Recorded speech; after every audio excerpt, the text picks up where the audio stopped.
Headlines. Friday night into Saturday morning, a shooting in downtown Charlottesville that's been kind of the talk of town. When you find 30 cartridge cases, which I mean, cartridge cases is bullets, right? 30 bullet shells. Can I say that? They're the cartridges are the shells without the actual bullets in them after they've been fired. So 30 bullet shells. Yeah. That's just pretty much what we should call them, right? We found 30 bullet shells on the ground in downtown Charlottesville, next to the library. It's a lot of bullets. Across the street from Fleury. Do you have the headlines on screen? Oh, there we go. All right, headlines are now on screen. Take a look at the screen for today's headlines. We want to talk about the aftermath of that, and we want to go kind of beyond the headlines here. And beyond the headlines here is the, and I got to thread the line carefully or walk the line carefully because I'm pro-business. I'm very pro-business, and I'm significantly cannabis. But there has been some red flags of trouble brewing at this particular location. Are we live on I Love CVille Facebook, J-Dubs? No, we're getting there. All right, we're live on my Facebook page. Are we live on the group? Not yet. Okay, are we live on I Love CVille Food? We will be. All right, let's get those up, please. We are. We are live on my personal Twitter. Is that right? I believe we are, yeah. What's that? I believe we are. Okay, let's get the key pages up. Like and share the show. I want to talk about the the topic of what is the role of local government and local police as it applies to governance or policing, trouble or red flags associated with a business locally. That is often in the red flag category. It's going to be a topic that's going to go beyond the headlines today. I want to highlight that on today's show. I want to also talk about what's a better spot to rent, the vacant Little John's or the vacant Blue Moon Diner. I want to highlight a 24-bed apartment building that's for sale on Jefferson Park Avenue today. A lot I want to cover on the show. Ladies and gentlemen, like and share the show, and we're going to get rocking and rolling here in a matter of moments. J-Dubs, Colleen Tyler, welcome to the broadcast. Are we live on I Love CVille Facebook? Fantastic. Are we live on I Love CVille Food? Yep. Are we live on the group? Yep. Excellent. Which headline most intrigues you and why? I mean, I think we're going to have an interesting conversation about the the block parties going on near downtown, and I don't understand how those parties could spill onto the road and out of the private club. I understand how it could happen, but that can't happen. I mean, how are you going to stop people from, a big group gathering on a side road that doesn't really get much traffic after it gets dark? Yeah, that right there. That's what I want to ask here. It's a good question. I mean, how do you stop a big group from gathering on a side road when a business closes? I mean, I think the business is open. I think it's it is definitely open because it's a private club, right? I think it may be their responsibility to shepherd what goes on outside their doors. All right, we'll talk about that today. Like and share the show. We're going to have that conversation on the Monday edition of the I Love CVille show. A lot we're going to cover today. It's not going to be digestible topics that are easily digestible. They may make you a little uncomfortable, but such is the nature of having a real conversation on the I Love CVille network. All right, I'm ready to. Are we live on LinkedIn, J-Dubs? We should be, yeah. All right, I'm ready to rock and roll when you are. We are live on YouTube. Let's do it when you're ready. Quiet on the set.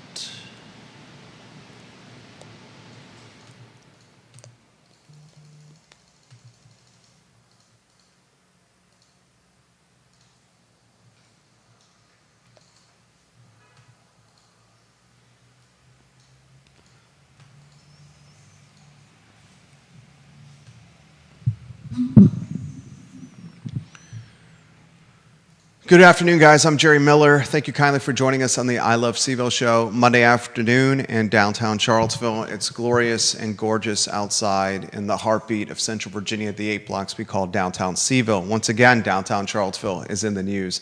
This time for an unfortunate set of circumstances that has a lot in the community worried.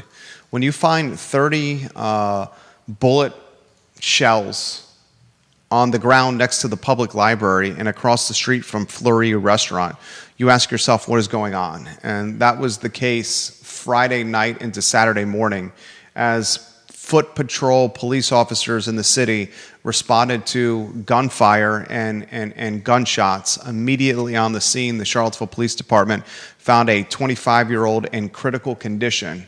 And after administering life support to the 25-year-old and transporting the male to the University of Virginia Medical Center, a crime scene started being organized and roped off. And in that crime scene, 3 vehicles were struck by gunfire, along with an unoccupied building and 30 cartridge cases located at the scene. This is across the street from Fleury Restaurant. This is right next to the public library in downtown Charlottesville. And this is, ladies and gentlemen, across the entryway or right next door to the Charlottesville Cannabis Club. And it's a conversation we're going to have today, the gray area of private cannabis clubs in Charlottesville and Albemarle County.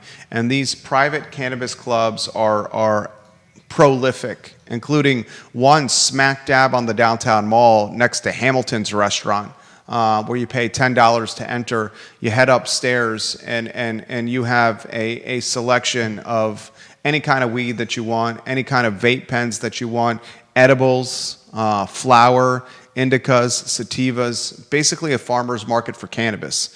And you know, it's a conversation that I'm going to navigate in challenged capacity, because I know the proprietor of the Charlottesville Cannabis Club. He's a good guy. He's an entrepreneur. He has other business ventures in town. I've also openly said on this program that I am pro-cannabis. I've been disappointed how Glenn Youngkin has managed the legalization of marijuana in the Commonwealth of Virginia. He has impeded that legalization. Marijuana and cannabis has a dark history as it applies to the arrests of black and brown people who are without question, arrested, targeted at a much more aggressive clip and prolific nature when it applies to weed than people that are white. It's got a very sketchy history cannabis arrests have. So the legalization of marijuana was one that was done for a number of reasons. It was done to drive incremental tax revenue, interestingly, for public schools.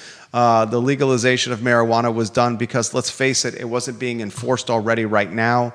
There was this black market where people were smoking and buying and selling weed and nothing was happening to them. At least the Commonwealth decided, let's take some tax revenue from it and take it above board, maybe make it more safe, and at least maybe we can distance ourselves from this very sketchy history of arrests tied to marijuana.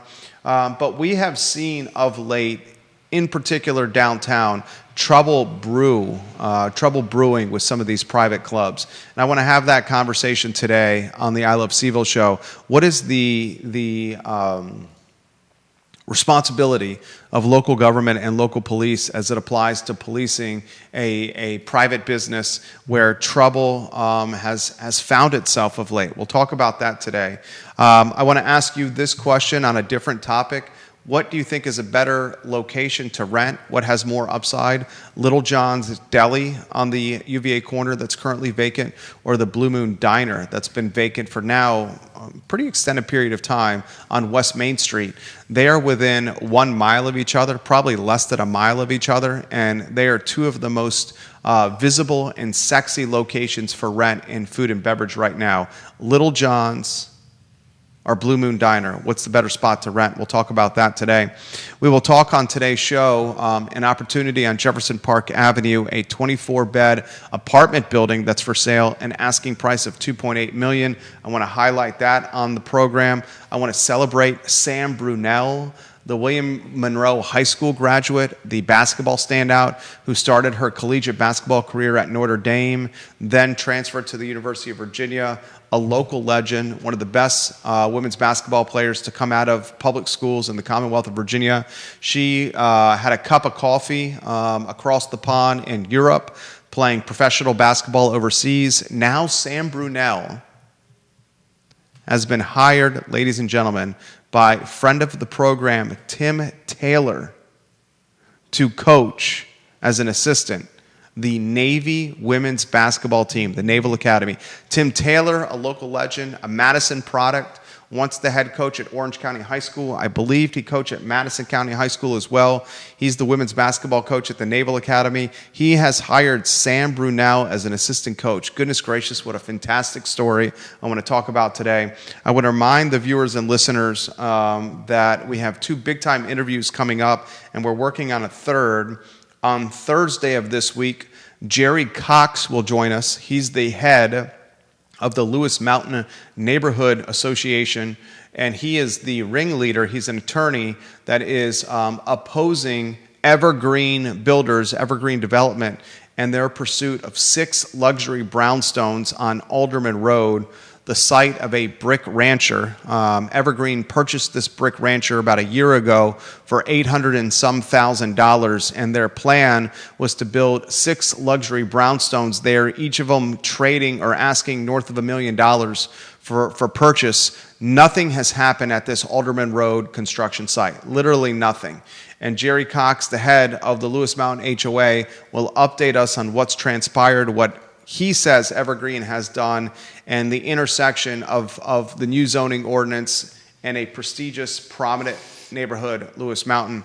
Next week, ladies and gentlemen, on Thursday, June 19th, the team from CVille Smash, the indoor pickleball facility in the old Marshall's location on 29, is going to join us in studio to give us an update on where CVille Smash stands from a grand opening standpoint.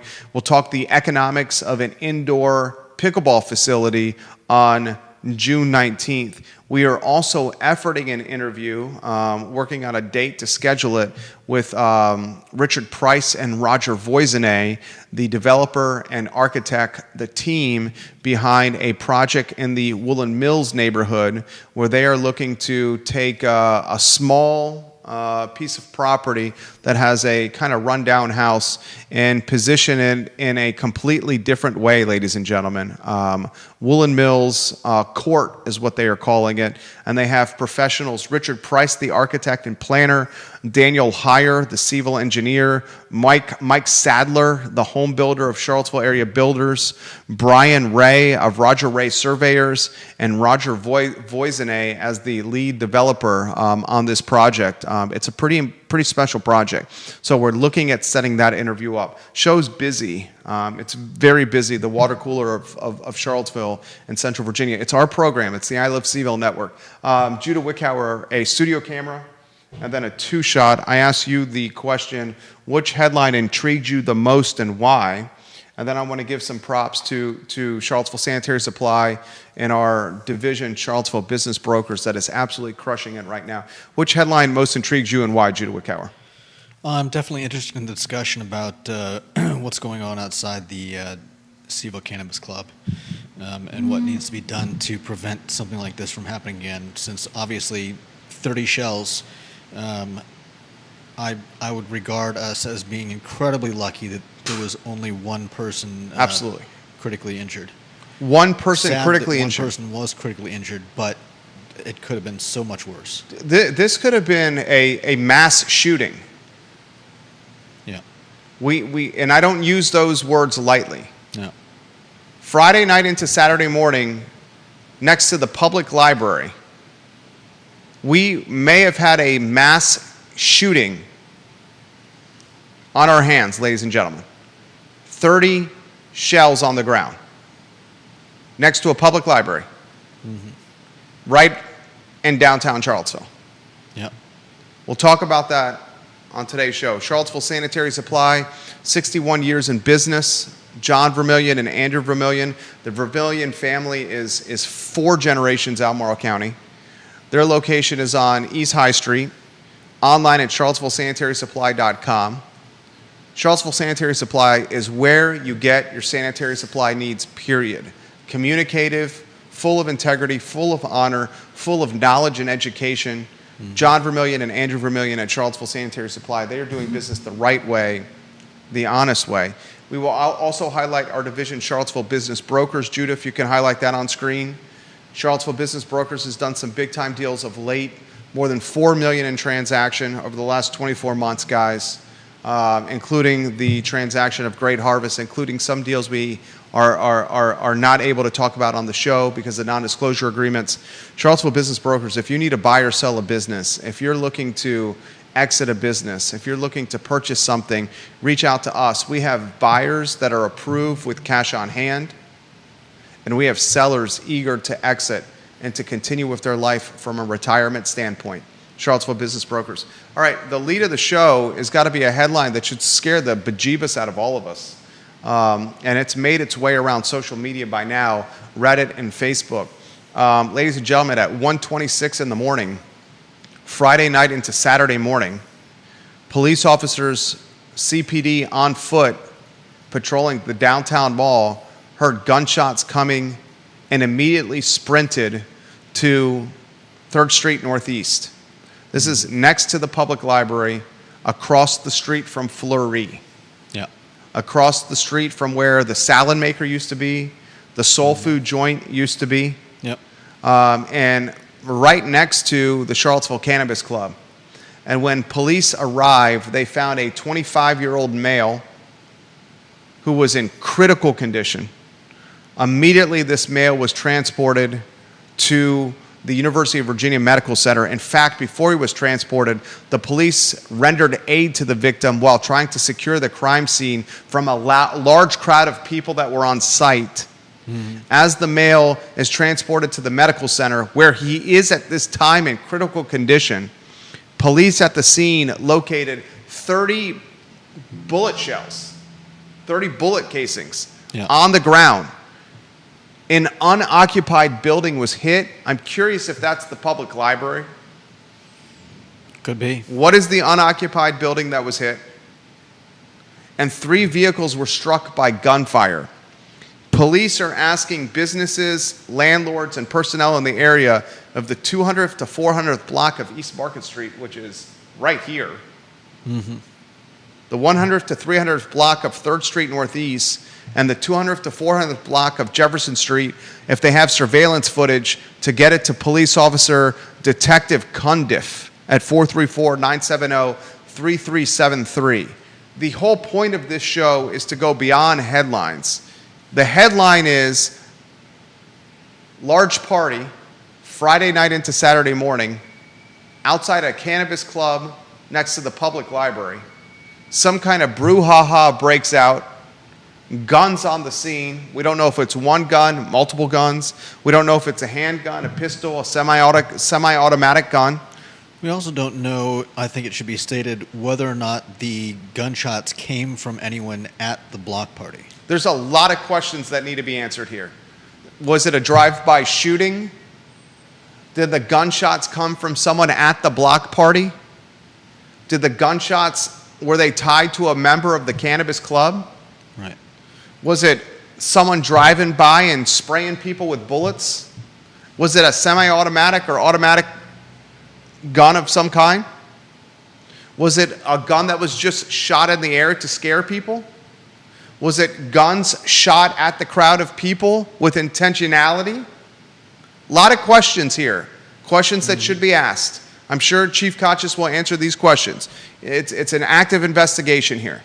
Our job on this show, the water cooler of conversation for Central Virginia, with every media outlet in town watching us right now literally, is to go beyond the headline and to ask the tough questions, okay? And one of the tough questions for me sitting in this chair, because I know the owner of the Cannabis Club, his name is Matt Long, okay? Also owns the Fast Mart that's tied to Dirty Nelly's, the convenience store tied to Dirty Nelly's on Jefferson Park Avenue. He's an entrepreneur, has his hands in a number of things. He is a good guy. I hope Matt hears what I'm saying.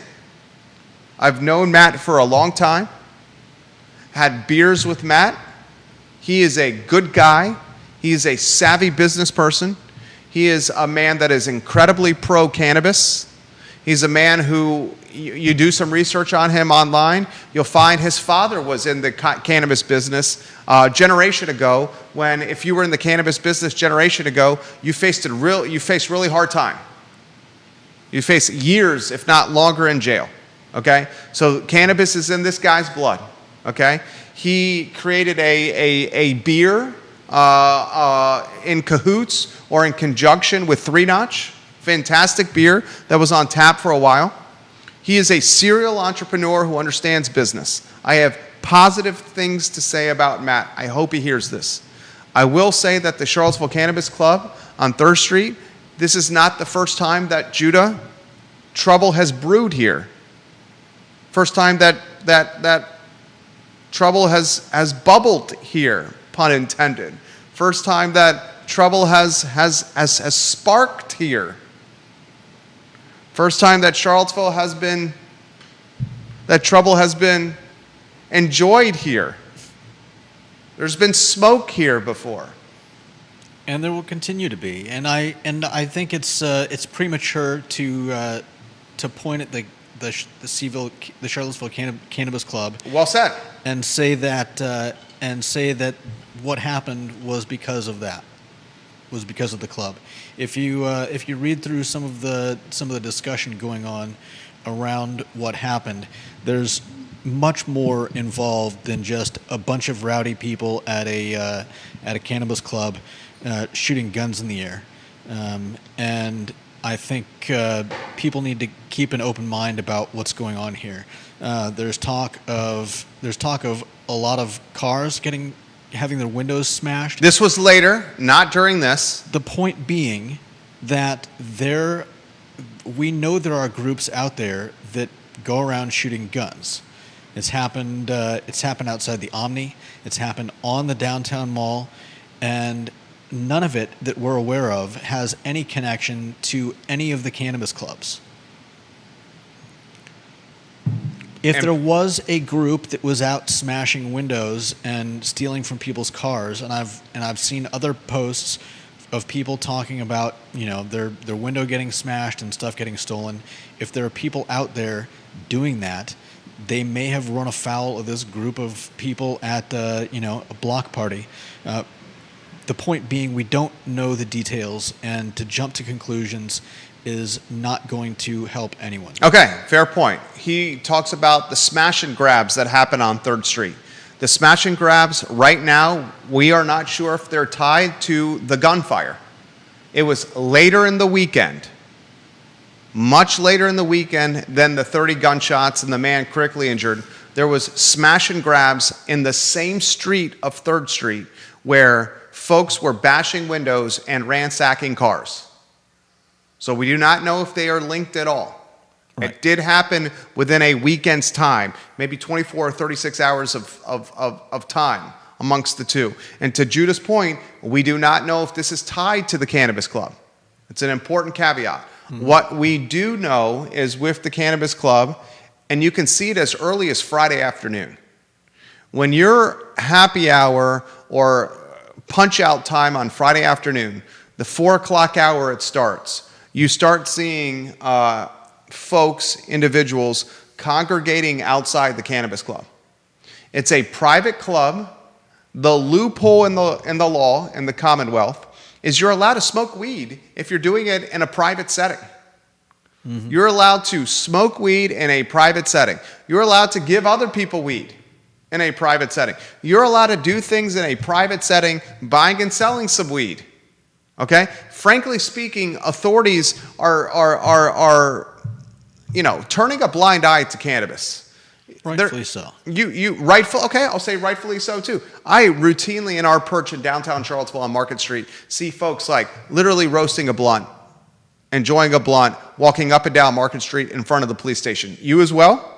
Yeah. You smell it sometimes. You see people, walking around with what's obviously not a cigarette. Smoking a joint, smoking a blunt, enjoying a joint and a blunt all the time in downtown Charlottesville. You see it at times at the alfresco dining on the mall, and nothing materializes there. I will say this. Here's the intriguing cross-section or maybe the red flag. When does a private club become a public nuisance? When does a private club become an issue for the community safety-wise? When does a private club become the epicenter of trouble? And how much responsibility do they bear for people acting outside of the bounds of their business? Can a private club that charges a private membership fee pay a yearly fee to join a private club, then you have entry to our business and can smoke and enjoy your passions and what you'd like to pursue within our business? If those patrons of the private club, if those members, member is the word, if those members of the private club then go from outside the club to 3rd Street, the public road, and are congregating, smoking and drinking, listening to music, hanging out, how much is that the private club's responsibility? Right. How much is that local government or the police's responsibility? Mm-hmm. Right? I'll take it a step further. If you're on the downtown mall, and you're enjoying beers, wine, cocktails, you're ripping shots on the downtown mall, and you're doing it in a business, and then you leave that business and go to the downtown mall itself, which is public, and cause trouble on the downtown mall, which is public, is the business that overserved or got the troublemakers inebriated responsible for the behavior of the customers who left the business and then went to the public space and caused trouble?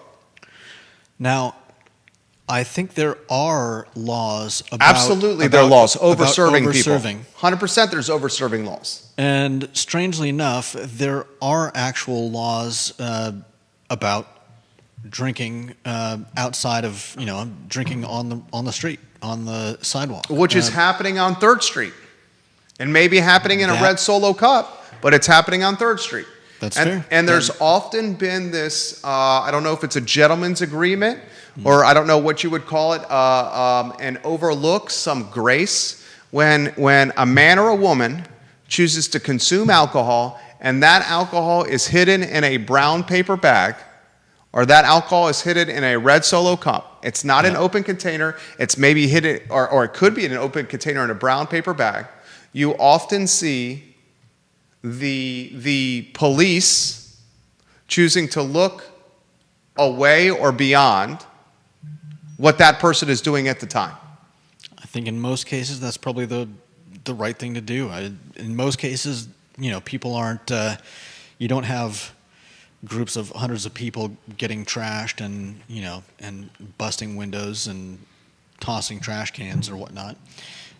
So go ahead. Why make a deal out of it? On the other hand, if that's what's starting to happen here, then maybe there needs to be some responsibility from the people that set these up. Rotate lower thirds on screen. There's 3 you should be rotating. Also highlight some of the trouble from this location in the past if you could. I don't have a lot of details on past troubles, but there have been issues. I think there was somebody hurt a few years ago in a similar situation. Jason Howard watching the program on Rio Road. We got every media outlet in town watching the program right now. Jason says, every bar or brewery I visited with outdoor seating, Jason's photo on screen, please. Every bar or brewery I visited with outdoor seating has a line and a sign saying no alcohol beyond this point. They do this to inform patrons and protect their license. What? Howard or Noble? Jason Howard. Every bar or brewery I visited with outdoor seating has a line and sign saying no alcohol beyond this point, he says. They do this to inform patrons and protect their license. Do establishments serving marijuana have no responsibility to enforce the laws in a similar way? I don't have that answer. Vanessa Parkhill's photo on screen. Earlysville, Vanessa Parkhill. She says, this is so scary. I had people I care about on the mall on Friday night and into Saturday morning. Had no idea this took place. Thank you for keeping me in the loop about what's going on in this town. She also adds, Vanessa Parkhill, I get some of your points about legalizing and taxing cannabis. However, how has that worked out in those states that led to the charge on the West Coast, the change on the West Coast? Jason Noble asked the questions that we're asking. Any idea on what type of firearm was used? I'd love to know what type of firearm was used. If I had to guess, I would say that those 30 shell casings were not from one weapon. 100%. I would find it hard to believe that. Was there? Then my next question. I agree, it's not one weapon. My next question is: were there multiple weapons? My next question is this some kind of semi or automatic weapon of some kind? My next question is: was the gun shot in the air as a scare tactic? Obviously, at one point it was not. Exactly, because someone was shot. My follow-up question is: was it a drive-by shooting? My follow-up question to that was: did the people who do the shooting know who they were shooting? Was there intention with the shooting? Right. My follow-up to that is: what building was struck? Was it the public library that was struck? My follow-up questions to that are: the person that was shot that's in critical condition right now, is he a member of the Charlottesville Cannabis Club? Are the shooters a member of the Charlottesville Cannabis Club? Yeah, I think that's a very good question. Are the shooters a member of the Charlottesville Cannabis Club? Is there any video footage downtown? These are the questions we all should be asking here, right? Yeah. John Blair watching the program on LinkedIn, his photo on screen. I keep hearing the term block party being used to describe the gathering. Block parties are subject to the city's special event regulations. Do a search for block party in this document and you'll see. So if this was a block party, was a permit issued? Here's a link to the regulations. And he shares a link on my LinkedIn in the comment section of block party and permit issued and what you can or cannot do. I don't want to speak for the Cannabis Club, but I have a hunch of what happened. No, this was not a city-issued block party, a permitted block party. Rather, these were members in the club who spilled out of the club onto 3rd Street in front of the club and were fraternizing and socializing with non-members of the club in the outdoor 3rd Street location. And these members of the club and non-members of the club were fraternizing and socializing with each other next to the library, and some kind of trouble broke out while people were smoking and drinking, listening to music, and that trouble that broke out led to a gunfight. And now we have to ask the question, what is the responsibility, culpability, accountability of private business and public safety? I'll say it again. And this is what traditional and legacy media should be reporting.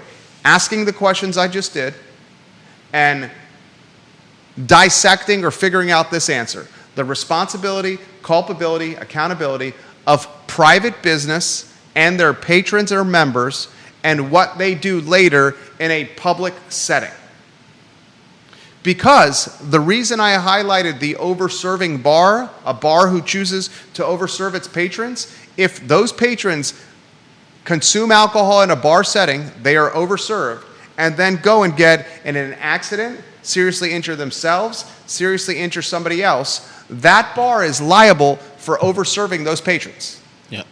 That bar is liable, and not only will lose liquor license, booze license, face fines, and potentially jail time, folks.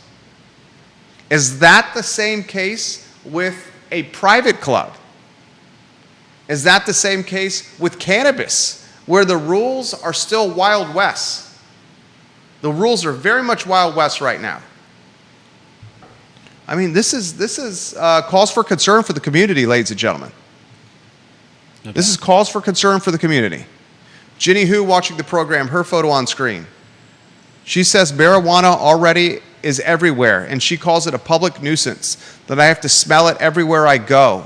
Do whatever you want inside your residence or private club, but let the rest of us breathe outside in peace, Ginny Hu says. She also says bars could be held accountable for over-serving, like Jerry is saying. This should apply to the wacky tobacco as well. Jason Noble's photo on screen. He said it was likely multiple weapons. Most semi-auto pistols hold 12 to 15 rounds, so there'd have to be a reload if it was just one dumbass. Probably a multiple dumbass scenario. No doubt. Also, thank God. Okay, I'm going to say this. You shoot 30 bullets, or you have 30 bullet shells on the ground. 30 bullet shells on the ground. No one dead, and only one person seriously injured. Yeah. Are you a terrible shot? Are you the worst shot ever? Thank God you're the worst shot ever. I could make some jokes, but I don't think I don't think they're fair here. Usually I'm the one putting my foot in my mouth here, and you're the voice of reason. I'm not going to, but yeah, you're 100% right. 30 shots and only one person injured, no one dead. No other people injured. With a block party going on, that could have been terrible. This could have been a mass shooting. Yeah. You agree with that? Yeah, 100%. I have to imagine that the gun was not pointed at the crowd. So you think it's pointed in the air? I don't know. We don't know anything about it. Or was it a drive-by shooting? If it was a drive-by shooting, it probably would have had to have been some type of... If it was a drive-by shooting, it would have probably had to be the car driving down Market Street, shooting as it's driving down Market Street, down 3rd Street. I mean, it could have been, but those 30 shell casings being in one place kind of indicates that it probably wasn't a drive-by shooting. Okay, I'm with you. And also, you would have had to have everybody in that car pointing guns out the window, firing at the same time, or one of them would have had to have, I don't know, an Uzi. How do you get 30 shots fired while you're driving by? It just... Logistically, it doesn't make a whole lot of sense. Ginny Who makes the point, that's just the 30 casings they found. There's likely way more than that, than the 30 casings. Maybe. There's some comments on Reddit right now that patrons, that average Joes and average Josies who were walking in downtown Charlottesville on 3rd Street the next day found shell casings and called police and told them about it. Yeah. Those comments are circulating on Reddit now that there were additional casings found. Mm-hmm. This happened as bars were being let out in Charlottesville. Do you understand that, folks? This happened as bars had called last call and as patrons were leaving bars in downtown Charlottesville. And this is happening as Charlottesville's trying to put together a plan for the 50-year anniversary of the downtown mall. This could not happen at a worse time. Yeah. At the 50-year anniversary for downtown CVille, where Sam Sanders is openly asking the public and talking about with City Council, how do we use taxpayer money, $1 million plus, to beautify or to safetyfy or betterfy the downtown mall ahead of the 50-year celebration? Mm-hmm. Think about that, ladies and gentlemen. Well, you want to make the 50-year celebration special, make sure that people don't get Uzi'd. There's the first step. You disagree? It's easy to say, but most of the gun violence we've seen in the city is not directed at large groups of people. Chief Kocha straight up said on the show, when he joined us on the I Love CVille show, respect the man tremendously, the George Clooney of policing, that it's 20 to 30 knuckleheads that are committing the gun crime in Charlottesville and Albemarle County. Yeah, he said it's not that many people. He said 20 to 30 knuckleheads. The big problem. And there's really no way to, barring tracking all those people down and locking them up during the 50-year anniversary, the police are doing an admirable job, and I think if they had anything on those guys, they would have brought them in. And so there's not really any way to prevent gun violence. I don't agree with that. Okay. Give me a scenario. Gun buyback programs prevent gun violence. Okay. Tougher enforcement from the Commonwealth's Attorney's Office and judges prevent gun violence.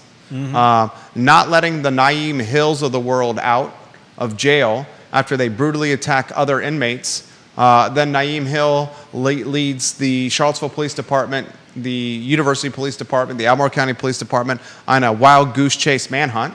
So tougher court enforcement prevents gun violence. Those are all good tools. Education prevents gun violence. Yeah. Rehabilitation infrastructure and education and resources prevents gun violence. Mm-hmm. How much of the gun violence is tied to the Charlottesville Redevelopment and Housing Authority?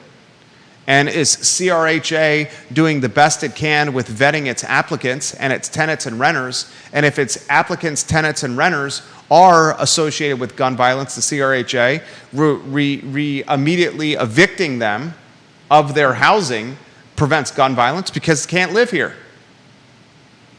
Okay? That's half a dozen ways you prevent gun violence off the top of my head without even thinking about it. Those are all good tools, but they don't... Those are answers. Those are solutions. But you realize they don't stop someone from shooting a gun, right? How do you shoot a gun if you're in jail, Judah?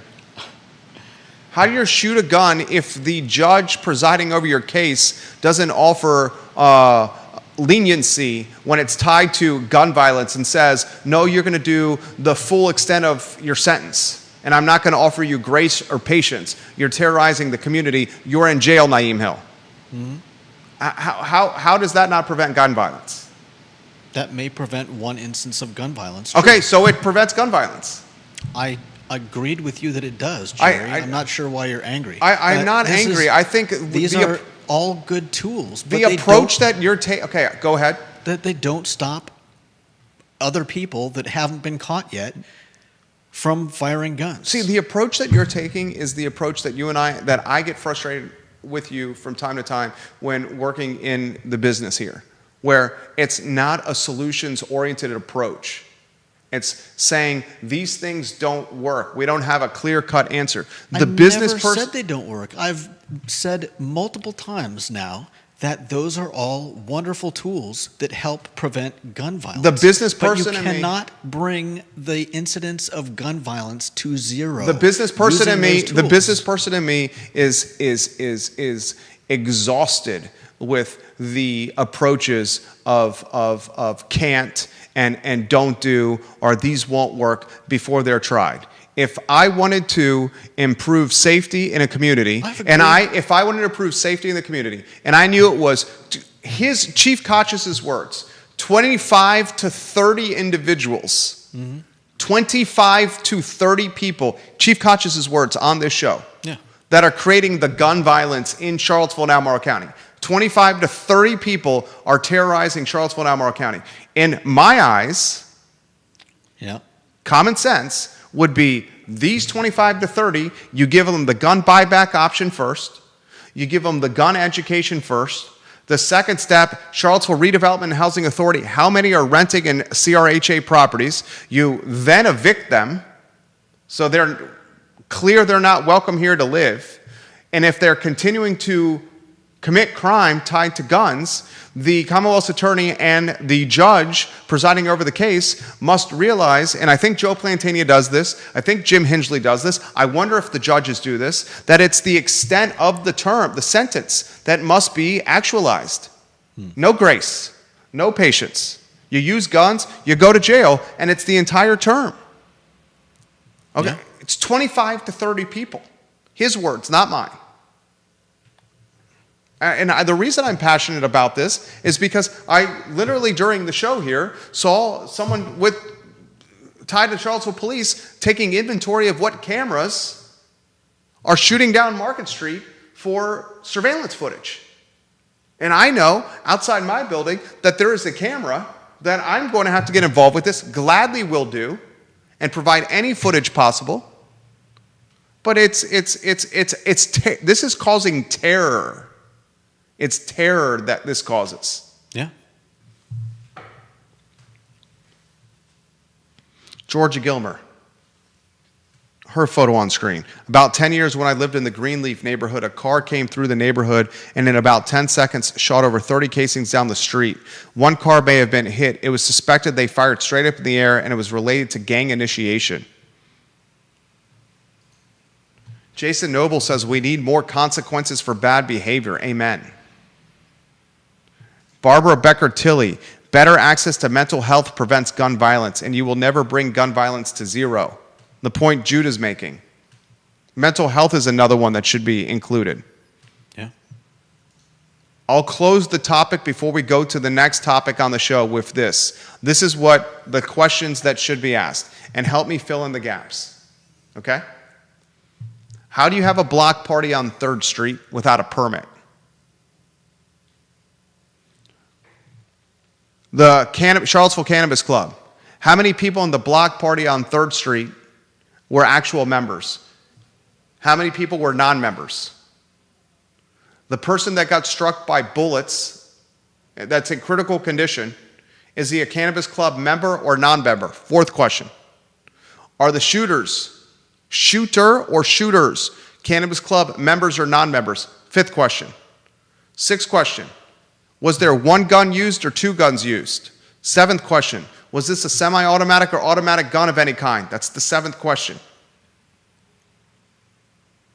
8th question. Was the public library hit? What unoccupied building was hit?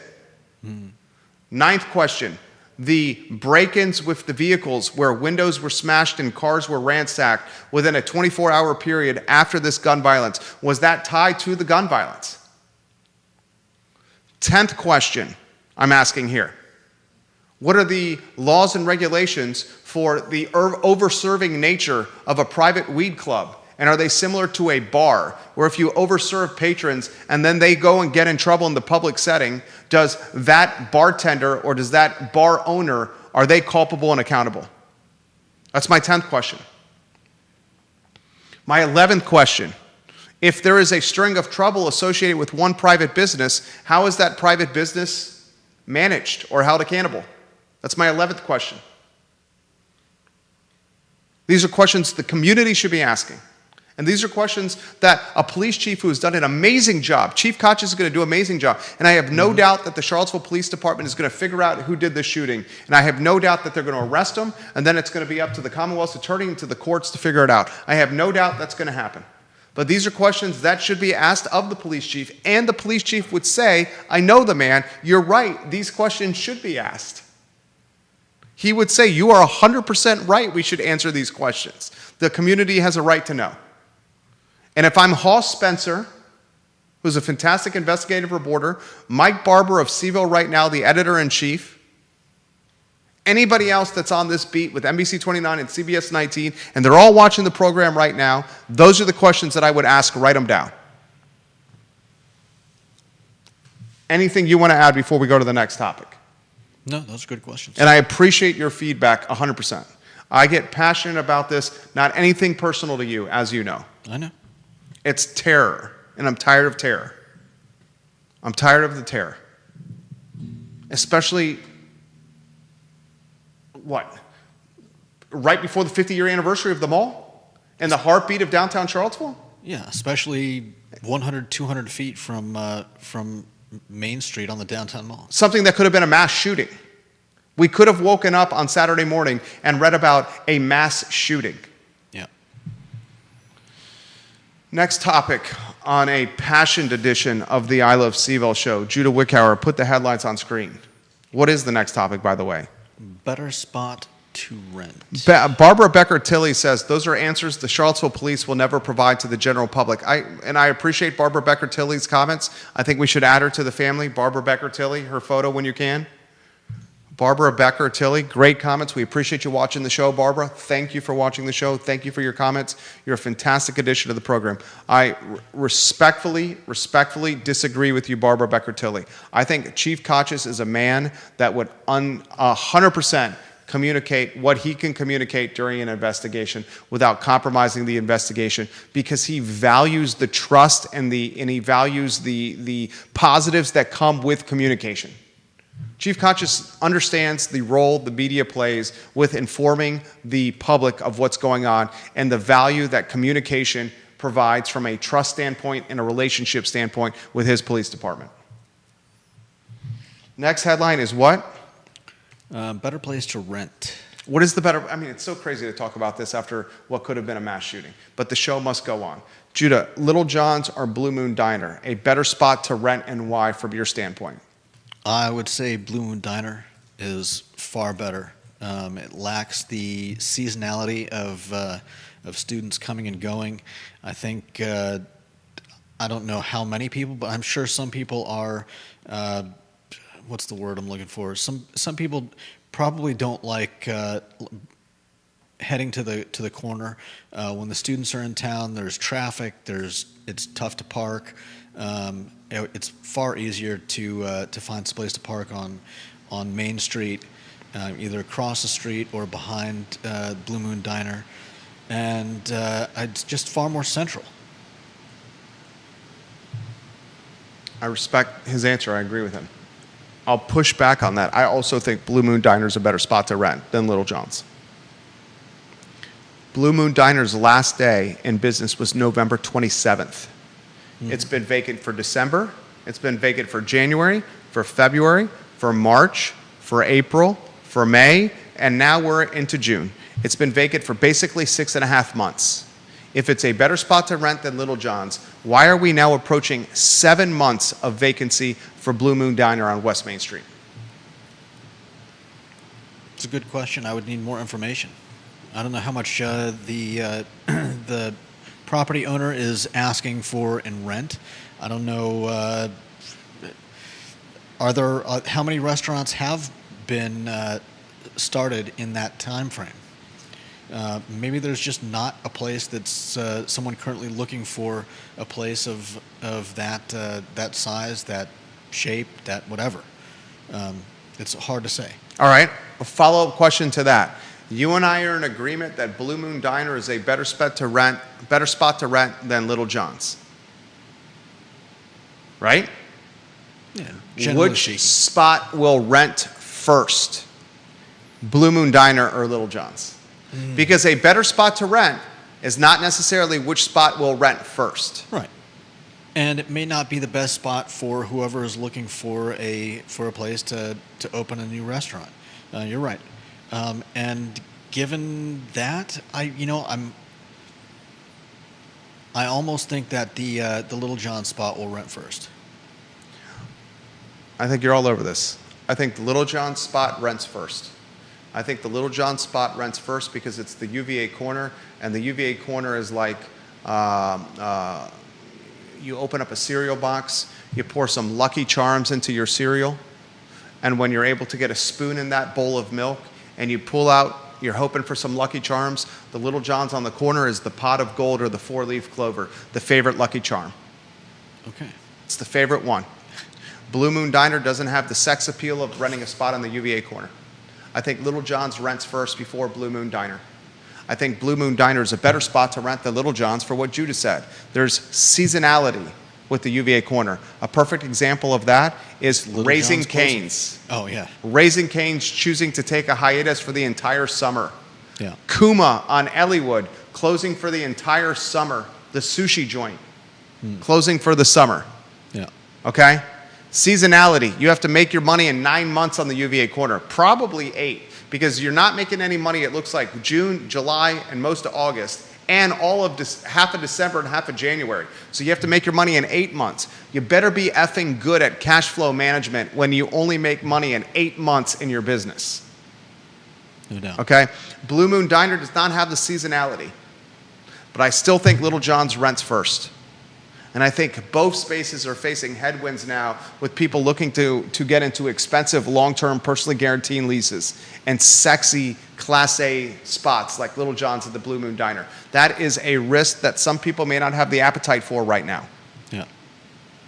Next headline, Judah Wickhauer, what do you got? And Georgia Gilmer, I appreciated you pushing back on Matthew Gillikin, the co-chair of Livable Charlottesville, when Gillikin was trying to share his Livable Charlottesville newsletter on the Charlottesville Then and Now group. You pushed back on the share of that newsletter, the promotion of that newsletter. And Georgia Gilmer, you did good. The community needs to push back on Livable CVille and say enough already. You're not making the community better by what you're policying and lobbying for. Next headline, what do you got, Judah Wickhauer? 24-bed apartment building for sale on JPA. You have those photos? I've got some photos, yeah. Put the exterior photo on screen. This is a unique opportunity, ladies and gentlemen. 2108 Jefferson Park Avenue, $2,800,000 asking price, 24 beds, 12 bathrooms, $2,800,000 asking price. It's a sixplex adjacent to UVA, all brick apartment complex. 6 units that are each 4 bedrooms, 2 baths, spacious kitchen and a breakfast bar. 2108 Jefferson Park Avenue, $2,800,000 asking price. If you're interested in this opportunity, DM me, reach out to me. Very unique opportunity, 0.29 acres. 24 beds, 12 baths, fully leased, Jefferson Park Avenue. If you're looking to get into multifamily with some upside, this has upside, ladies and gentlemen. Reach out to me if you're interested. Judah Wickhauer, next headline. What do you got? Next, we've got Naval Academy hire. William Monroe High School graduate Sam Brunel, who started her career, guys, at Notre Dame, one of the most decorated basketball players in Virginia High School League basketball history, one of the most talented female basketball players to come out of the Commonwealth of Virginia ever. She played on multiple junior national USA basketball teams. McDonald's All-American. The number 6 overall prospect in the class of 2019. Played at Notre Dame coming out of high school. Transferred to the University of Virginia. Then played overseas professional basketball, had a cup of coffee across the pond. Tim Taylor, a local legend, head coach of Orange County High School at one time, Madison County High School boys basketball at one time. Tim Taylor, now the head coach of the Naval Academy. He has hired Sam Brunel as an assistant coach. Sam Brunel was transitioning from professional basketball and a media career, broadcasting career, to coaching at the Naval Academy. Fantastic hire for Tim Taylor. Friend of the program. Know Tim Taylor well. Sam Brunel, you cannot have picked a better coach to learn the coaching profession from. Tim Taylor knows coaching like the Pope knows holy water. Tim Taylor knows coaching like Judah knows cardigan sweaters and the dog days of summer here in Charlottesville. Tim Taylor knows coaching like yours truly knows IPAs? Sure. Is that fair? I guess. Well done, Sam Brunel. Well done, Tim Taylor. And the story of a local legend, Sam Brunel, continues under the guidance of another local legend and Tim Taylor at a prestigious university, the Naval Academy. I absolutely love this story. Programming notes. Ladies and gentlemen, this week, on Thursday, June 12th, Jerry Cox, the head of the Lewis Mountain Neighborhood Association, will join us to talk about the 6 brownstones, luxury brownstones, that have not been built on Alderman Road and what the Lewis Mountain neighborhood has done to keep that development from happening. Next week, 19th of June, the team behind CVille Smash, the pickleball facility, will join us in studio to talk about their project at the old Marshall's location. And currently, we are efforting an interview with Roger Voisinay and Richard Price. In fact, Roger says he can do the interview. Wednesday, June 18th, the team behind the Woolen Mills Court. They've been working on a small development project in Woolen Mills, ladies and gentlemen.